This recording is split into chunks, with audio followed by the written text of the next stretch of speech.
Prosecutorial misconduct is what it sounds like. It's when the prosecutor misbehaves to an extent where the prejudice is so overwhelming of what he or she did that the fairness is gone. It's a due process thing. It's a protection thing. Let me give you an example.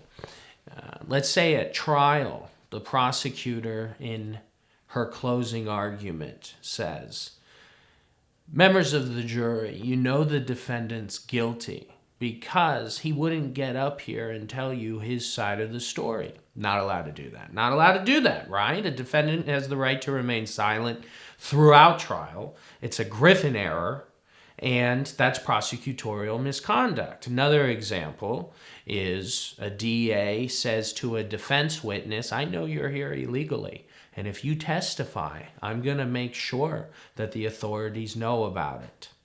Obviously, prosecutorial misconduct. Let's say at a 402 ruling, which is pretrial rulings, there's a tape, a 911 tape, say. But the judge says, you know what? The 911 tape is not admissible.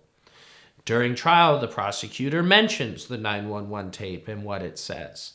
Prosecutorial misconduct. So prosecutorial misconduct is basically when the prosecutor does something they're not supposed to do. And you kind of know it when it happens. It catches your ear, especially the attorney. But even the defendant will hear, wait a minute, that's outrageous. But that doesn't necessarily mean anything. The prosecution can get away with it unless it's prejudicial. And then it has to be prejudicial to such a degree that it cannot be cured. A lot of times the prosecutor may say something they're not allowed to say, and the judge can either strike it from the record or tell the jury to disregard. But if you're the defense attorney, especially if trial's not going well, you get up there and you scream bloody murder and you demand a new trial because basically the bell cannot be unrung. The effect of prosecutorial misconduct is that usually someone has been prejudiced, okay? Whether it's the jury because they were told something they're not allowed to hear, or it's the defendant because now the jury knows something that they're not supposed to know. So the effects of prosecutorial misconduct is basically things have become unfair.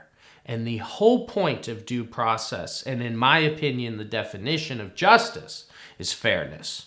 So with prosecutorial misconduct, you have a direct affront to fairness.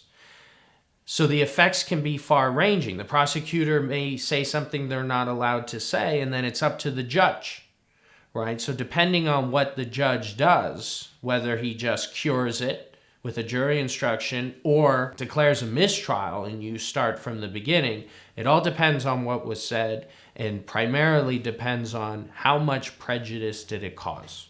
So what do you do if there is prosecutorial misconduct as a defense attorney?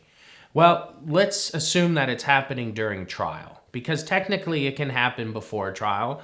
The prosecutor doesn't give over some evidence. The prosecutor says something inappropriate to a witness, but it usually happens at trial, right? So let's say the prosecutor says something to the jury they're not allowed to say. Well, as a defense attorney, you have to be thinking like a boxer and a chess player. You have to evaluate just how damaging it is. And that's the chess game, right? I mean, can this jury still look at your client in a way where they may give him the benefit of the doubt now that they know something? Let's say it's a prior conviction for the same thing that the judge said can't come in. If it is that damaging, then the boxer gets up and pounds on the table and demands a new trial. But let's say it happens, but you like how the trial's going. You don't necessarily want to start all over. And a lot of times the client sure doesn't want to start all over. Well, then the boxer can save it for closing argument. And in closing argument, hammer the DA for the inappropriate comment. Hammer the DA that because they don't have the evidence, they're coming up with whatever they can. And it's a shame that they have to resort to such a level to try to blindly lead you somewhere that you're not even allowed to go. So you can use it in your defense, but if it's too prejudicial, you got to fight for a new trial. And again, it all depends on exactly what was said.